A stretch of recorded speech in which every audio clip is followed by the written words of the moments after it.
Praise the lord. దేవునికి మహిమ కలుగును గాక. అందరూ బాగున్నారా? ఈరోజు దేవుడు నీకు ఇచ్చిన వాగ్దానము రండి కలిసి ధ్యానించుకుందాం. యోహాను సువార్త 11వ అధ్యాయము 25వ వచనం. పునరుత్థానమును జీవమును నేనే, నా యందు విశ్వాసం ఉంచేవాడు చనిపోయినను బ్రతుకును. ప్రియమైన దేవుని బిడ్డ, ఎంతో శ్రేష్టమైన వాగ్దానము పరలోకపు తండ్రి ఈరోజు నీకు అనుగ్రహిస్తున్నాడు. ఈ లోకంలో మరణము రుచి చూడకుండా, చావు మింగివేయకుండా ఎవరినూ శాశ్వత కాలము జీవిస్తూ ఉండలేరు. ప్రతి ఒక్కరూ మరణము రుచి చూడాల్సిందే. పుట్టుట ఇటుటకే అని నానుడి మనము గమనిస్తాం. ఈరోజు దేవుడు నాతో మాట్లాడుతున్నాడు. ఓ మరణమా, నీ విజయం ఎక్కడా? ఓ మరణమా, నీ ముళ్ళు ఎక్కడా? మరణపు ముళ్ళును ఆయన సిలువలో జయించాడు.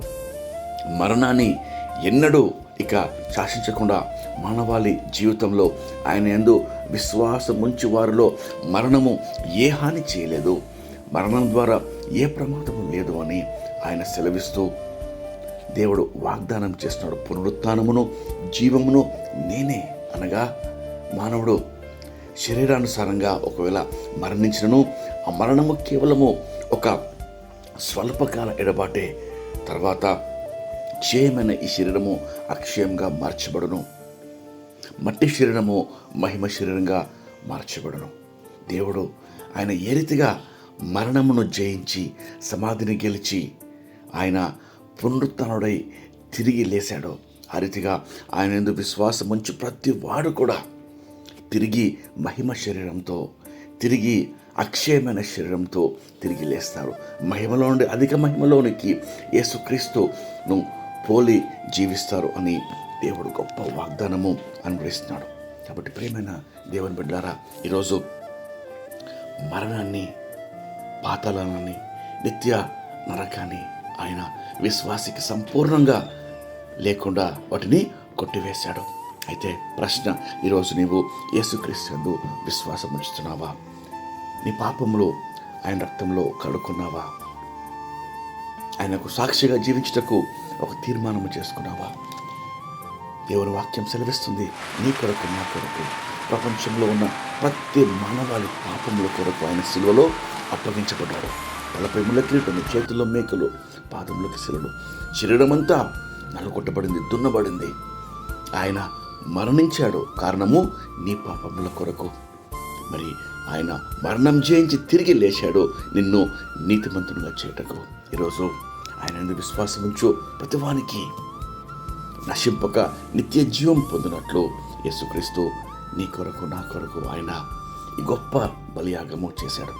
ప్రియ దేవుని బిడ్డ, ఈరోజు ఆయన యొక్క రక్షణను పొందుకొని నిత్య జీవానికి వారసుడుగా నీవు, నేను కావాలని దేవుడు కోరుకుంటుండగా రండి కలిసి ప్రార్థన చేసుకొని ఈ వాగ్దానం పొందుకుందాం.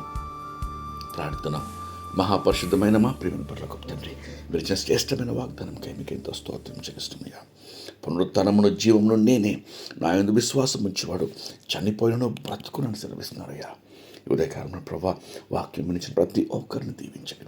నేనే మార్గము, నేనే సత్యము, నేనే జీవము, నా ద్వారా తప్ప ఎవడనో తండ్రి యొద్దకు స్వర్గానికి చేరకోలేడని ప్రభా వాక్యం సెలవిస్తున్నారు తండ్రి. అయ్యా, ఉదయకాలం ప్రభా ఇంకా రక్షణ పొందక, మిమ్మల్ని ప్రభా హృదయంలో స్వీకరించక, ఇంకా ప్రభా అయ్యా మీకు దూరంగా ఉన్న ప్రతి ఒక్కరిని జ్ఞాపకం చేసుకోండి ప్రభా. అయ్యా, నేటి రక్షణ దినము ఇదే మిక్కిలి అనుకూలమైన సమయం అంటున్నాను దేవా.